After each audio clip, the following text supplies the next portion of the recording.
गणपतये नमः।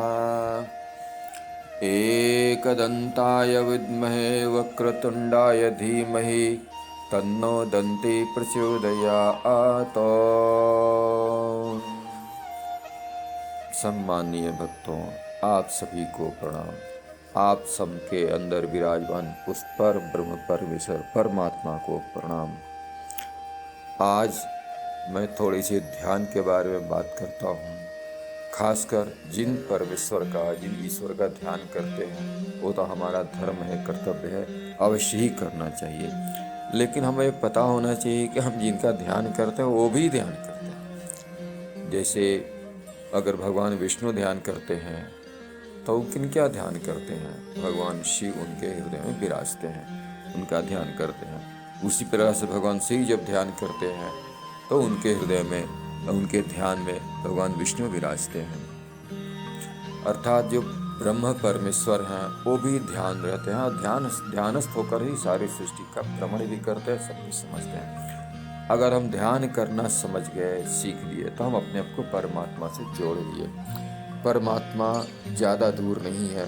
अगर ध्यान में परमात्मा घटित हो गया, आज हम अपने आप को जोड़ लिए तो परमात्मा हमारे पास में है। नहीं कर पाए तो परमात्मा हमारे पास नहीं है। अब खासकर हम अब ध्यान देते हैं भगवान परम ब्रह्म परमेश्वर जब कृष्ण अवतार लिए थे, उस समय उनके हृदय में निवास करने वाली भगवती, परम भगवती श्री राधा, प्रथम उनके रोम रोम में विराजमान भगवती श्री राधा है, और भगवती राधा के रोम रोम में विराजमान है भगवान श्री कृष्ण। कृष्ण और राधा में कोई अंतर ही नहीं है, वही कृष्ण हैं और वही राधा हैं। फिर भी राधा ध्यान करती हैं, सदा कृष्ण का चिंतन करती हैं, लेकिन गणेश जी का भी चिंतन करती हैं। वो परब्रह्म परमेश्वर भगवान गणेश, उन्होंने कहा था अपने कि पूर्व काल में वही स्वयं पर ब्रह्म परमेश्वर ही 5 रूपों में प्रकट होते हैं। अर्थात वो स्वयं पर ही ध्यान, भगवती राधा स्वयं का ध्यान करती हैं, गणेश जी का ध्यान करती हैं। क्यों ध्यान करती हैं?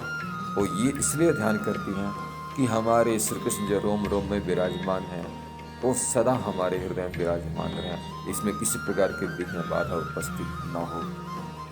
अब वो क्या कहती हैं, किस स्वरूप का ध्यान करती हैं, गणेश जी कैसे उनके ध्यान में, मन मस्तिष्क में और हृदय में विराजते हैं, वही राधा बता रही हैं।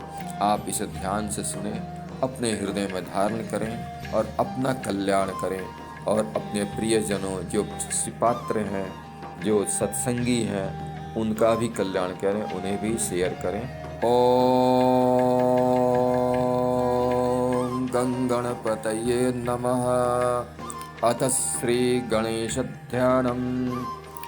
श्री राधा उवाच खर्वं लंबोदरं स्थूलं ज्वलन्तं ब्रह्म तेजसा गजवक्त्रं वहनेवर्णमेकदन्तमनन्तकम् सिद्धानां योगिनामेव ज्ञानिनां च गुरोर्गुरों ध्यातं मुनीन्द्रैः देवेन्द्रैः ब्रह्मेश शेषसंज्ञकैः सिद्धेन्द्रैः मुनिभिः सद्भिः भगवन्तं सनातनं ब्रह्मस्वरूपं परमं मंगलं मंगलायनं सर्वविघ्नहरं शान्तं दातारं सर्वसम्पदां भवाब्धिमायापोतेन कर्णाधारं च कर्मिणां शरणागतदीनार्तपरित्राणपरायणं ध्यायेत् ध्यानात्मकं साध्यं भक्तेशं भक्तवत्सलम्।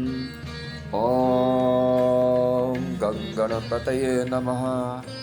परम भगवती श्री राधा जी बोली, जो खर्व हैं अर्थात छोटे कद वाले हैं, जो लंबोदर हैं, जो स्थूल काय अर्थात विशाल दिखने वाले गणेश जी हैं, ब्रह्म तेज से परिपूरित उद्भासित जो गजमुख हैं, अत्यंत तेजमय अग्नि के समान कांतिमान हैं, एक दंत हैं और वो अनंत हैं, उनका विस्तार भी अनंत है, जिधर भी दृष्टि हर जगह गणेश जी हैं, जो सिद्धों, योगियों और ज्ञानियों के गुरु के भी गुरु हैं, जो भगवान ब्रह्मा, शिव और शेष आदि जिनका ध्यान करते हैं, देवेंद्र, मुनिंद्र, सिद्धेंद्र, मुनिगण तथा संत लोग जिनका ध्यान करते हैं, जो परम ऐश्वर्यशाली हैं, जो सनातन है, सर्वत्र विद्यमान है, ब्रह्म स्वरूप है, परम मंगल और मंगल के भंडार हैं,